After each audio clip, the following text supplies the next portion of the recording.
Status of viruses. Dear students, अगर हम viruses की बात कर लेते हैं तो जो वायरसेस हैं ना तो वो लिविंग ऑर्गेनिज्म है और ना ही वो नॉन लिविंग ऑर्गेनिज्म है।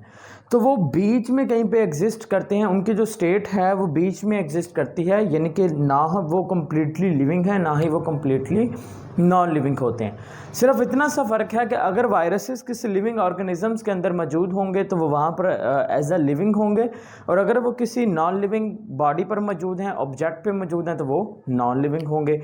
अब सबसे बड़ा जो पॉइंट है वायरसेस के बारे में वो ये है कि जो वायरसेस होते हैं, these are the acellular particles. Cellular particles, देखें सेलुलर का मतलब होता है सेल। मैं आपको चैप्टर नंबर 1 में बताया था, वहाँ पर जब आप सेलुलर ऑर्गेनाइजेशन पढ़ रहे थे तो हमने वहाँ पर यूनिसेलुलर ऑर्गेनाइजेशन की, मल्टी सेलुलर ऑर्गेनाइजेशन की और कॉलोनियल ऑर्गेनाइजेशन भी की थी, राइट। अब अगर हम यहाँ पर ऑर्गेनाइजेशन की बात करते हैं तो डियर स्टूडेंट्स, सेलुलर का मतलब तो हो गया सेल। अब यहाँ पर है ए सेलुलर ऑर्गेनाइजेशन, कौन सी है? ए सेलुलर ऑर्गेनाइजेशन। ए का मतलब होता है हमेशा नॉट। ए का मतलब क्या होता है? नॉट। और सेलुलर का मतलब सेल। अब इसका मतलब ये हुआ कि अगर ए का मतलब नॉट है और सेलुलर का मतलब सेल है, तो इसका मतलब तो ये बनाना टोटली तौर पे कि ये ऐसे पार्टिकल्स होंगे जिनमें किसी किस्म की ऑर्गेनाइजेशन नहीं होगी, क्योंकि इनके पास तो अपना सेल ही नहीं होता। डैट्स वाई हम इसको क्या नाम देंगे? हम वायरसेस को नाम देते हैं ए सेलुलर पार्टिकल्स या ए सेलुलर ऑर्गेनाइजेशन होती है। पॉइंट नंबर 2, डियर स्टूडेंट्स, अगर हम इनको इमेजिन करते हैं किसी किंगडम के अंदर, यानी कि हम वायरसेस को 5 किंगडम ऑफ क्लासिफिकेशन जो कि प्रीवियस टॉपिक था, उसमें हम इन्हें किस किंगडम में जाकर प्लेस करें, तो डियर स्टूडेंट्स हमारा जो आंसर है वो ये होगा कि हम इन्हें किसी भी किंगडम के अंदर प्लेस नहीं कर सकते। Can not place in any 5 kingdoms, cannot place in any of 5 kingdom. उसकी रीज़न क्या होती है डियर स्टूडेंट्स? अगर हम 5 किंगडम ऑफ क्लासिफिकेशन की बात करते हैं तो 5 किंगडम ऑफ क्लासिफिकेशन के अंदर हमने हमेशा बात की थी लिविंग ऑर्गेनिजम्स की। वो या तो प्रोकैरियोटिक सेल थे या यूकैरियोटिक सेल थे, या फिर वो फंजाई थे या प्लांट्स थे, एनिमल्स थे या फिर बैक्टीरियाज थे। लेकिन चूंकि पहली बात तो हमने यही कहा कि ये ना तो इनके पास कोई सेल है, और दूसरी बात मैंने ये इंपॉर्टेंट पॉइंट कहा कि ये ना तो कंप्लीटली लिविंग है और ना ही ये कंप्लीटली नॉन लिविंग है। अब ये कंप्लीटली लिविंग और नॉन लिविंग क्यों नहीं है? Not completely living dear students, उसकी रीज़न ये है कि अगर ये जो वायरसेस हैं, वायरसेस आपको ज़रा इस शेप के अंदर दिखाई देंगे। मैं शेप इसकी बना के आपको दिखाता हूँ। वायरसेस के डिफरेंट शेप के वायरसेस होते हैं। कुछ वायरसेस इस शेप के अंदर आ जाएंगे, आपको दिखाई देंगे। ये देखें रॉड शेप के अंदर ऐसे,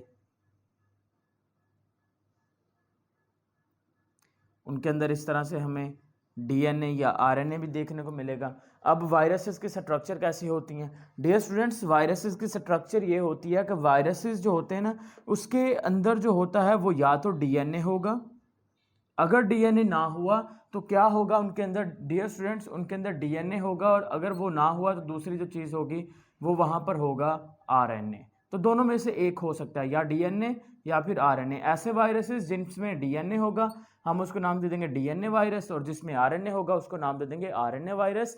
और बायो की वो ब्रांच जिसके अंदर हम वायरसेस को स्टडी करते हैं डियर स्टूडेंट्स, उस ब्रांच को हम नाम देते हैं virology. Virology, what is virology? आपने कहना है कि जिसमें हम वायरसेस को स्टडी करते हैं, यानी कि study of viruses is known as virology. और अगर हम वायरसेस की बात कर ही लेते हैं तो आपने ये भी बता देना है कि वायरसेस के अंदर या तो डीएनए होगा या फिर आरएनए होगा, और ये जो डीएनए और आरएनए होंगे ये मौजूद होंगे एक प्रोटीन के कोट के अंदर। और इनमें क्योंकि ए सेलुलर हैं तो किसी किस्म का सेल भी हमें देखने को नहीं मिलेगा। तो सिंपल सी 2 चीज़ें होंगी, एक तो प्रोटीन का कोट होगा जो बाहर की जानिब होगा, और दूसरा क्या होगा? डीएनए या आरएनए होगा। इसी तरह से वायरसेस की कुछ और शेप भी होती हैं, जस्ट लाइक कुछ इस शेप के अंदर वायरसेस आते हैं, जैसे कि इन्फ्लुएंजा वायरस जो कि नज़ला ज़ुकाम काज कर रहे हैं, ठीक है, इस शेप के अंदर वायरसेस होते हैं। इसी तरह से डियर स्टूडेंट्स यहाँ पर एक और वायरस की मैं बना देता हूँ डायग्राम, लाइक डैट। ये देखें, ये भी वायरस है,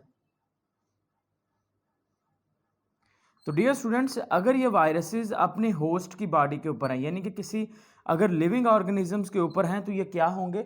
ये डियर स्टूडेंट्स होंगे लिविंग।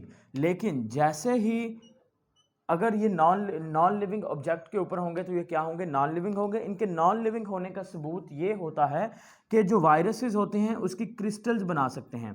वायरसेस को हम क्या कर सकते हैं? क्रिस्टल फॉर्मेशन हो सकती है। यानी कि अब क्रिस्टल फॉर्मेशन क्या होती है केमिस्ट्री के मुताबिक मैं बताऊंगा, फिर मैं बायो की जो हदूद है उसमें भी रह के आपको बताएंगे। केमिस्ट्री में क्रिस्टल फॉर्मेशन कहते हैं एक ऐसे ऑब्जेक्ट को जो सॉलिड ऑब्जेक्ट हो, ठोस हो, और उसके अंदर जो एटम्स हो उसकी अरेंजमेंट बिल्कुल एक तरतीब में हो, उसको हम क्या नाम देते हैं डियर स्टूडेंट्स? हम उसको नाम देते हैं क्रिस्टल का। यानी कि सपोज दैट ये आपके पास आ गए क्रिस्टल्स। केमिस्ट्री के मुताबिक जब एटम्स एक सीक्वेंस में अरेंज होते हैं और वो एक सॉलिड स्ट्रक्चर बना देंगे, उसको क्या कहलाएंगे? क्रिस्टल कहलाएगा। और अगर हम बायो के टर्म में क्रिस्टल्स की बात करते हैं तो इसका मतलब ये है कि जो वायरसेस होते हैं, वायरसेस को हम किसी भी सॉलिड शेप के अंदर लेके आ सकते हैं। वायरसेस को हम किसी भी सॉलिड शेप के अंदर लेके आ सकते हैं। इसका मतलब है हम उनको क्या कर सकते हैं? We can crystallize the viruses. Virus को आप क्रिस्टल शेप के अंदर लेके आ सकते हैं। तो जब वो क्रिस्टल शेप में होंगे तो वो नॉन लिविंग होंगे। अब देखिए वो नॉन लिविंग भी हैं क्रिस्टल शेप में, जैसे ही वो किसी लिविंग ऑर्गेनिज्म में जा रहे हैं तो वो लिविंग हो जाते हैं। जैसे कि सिंपल एग्जांपल कोरोना वायरस। अब कोरोना वायरस जैसे ही ह्यूमंस पे आता है, ह्यूमन की बॉडी पे आएगा, इंसानों पे आएगा, तो वो क्या करता है? हमारी बॉडी में आकर डिवाइड होना शुरू हो जाएगा।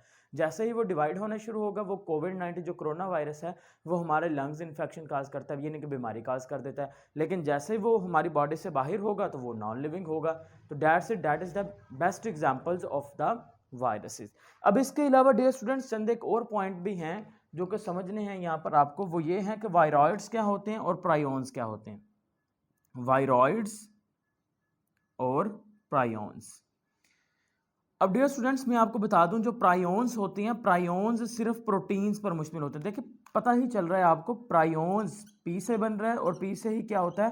प्रोटीन्स। तो ऐसे पार्टिकल्स जो आपसे सिर्फ प्रोटीन पर मुश्तमिल होंगे, जो सिर्फ और सिर्फ प्रोटीन पर मुश्तमिल होंगे, वो क्या कहलाएंगे? प्रायोन्स कहलाएंगे। और ऐसे पार्टिकल जो सिर्फ आरएनए पर मुश्तमिल होंगे वो क्या कहलाएंगे? वो वायरॉइड्स कहलाएंगे।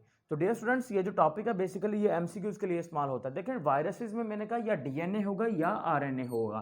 फिर मैंने कहा वायरॉइड्स के अंदर सिर्फ आरएनए होगा, प्रायोन्स में सिर्फ प्रोटीन्स होंगे, और मोर ओवर ये जो दोनों पार्टिकल्स हैं ये भी ए सेलुलर पार्टिकल है। ये जो आपके पास है वायरॉइड्स ये भी ए सेलुलर हैं, जो प्रायोन्स हैं ये भी ए सेलुलर पार्टिकल्स हैं।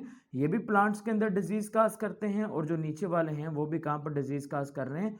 वो भी प्लांट्स के अंदर डिजीज काज कर रहे हैं। तो डियर स्टूडेंट्स ये आपके पास आ गया complete topic of status of viruses. अब एक लास्ट बात रह गई, वो है क्लासिफिकेशन में हम इनको किसी किंगडम में क्लासीफाई क्यों नहीं करते। उसकी रीज़न ये है कि डियर स्टूडेंट्स अगर तो वो उनके पास अपना सेल होगा तो फिर तो हम उसको क्लासीफाई कर सकते हैं। क्योंकि मैंने आपसे कहा था कि 5 किंगडम ऑफ क्लासिफिकेशन की अगर बात कर रहे हैं तो 5 किंगडम क्लासिफिकेशन में से जो 4 किंगडम थे वो यूकैरियोट के थे, एक किंगडम था प्रोकैरियोटिक सेल का था। अब इनके पास तो सेल है ही नहीं, फिर हम इनको किस किंगडम में प्लेस करें? हम इसी वजह से इनको किसी भी किंगडम ऑफ क्लासिफिकेशन में प्लेस नहीं करते। That's it.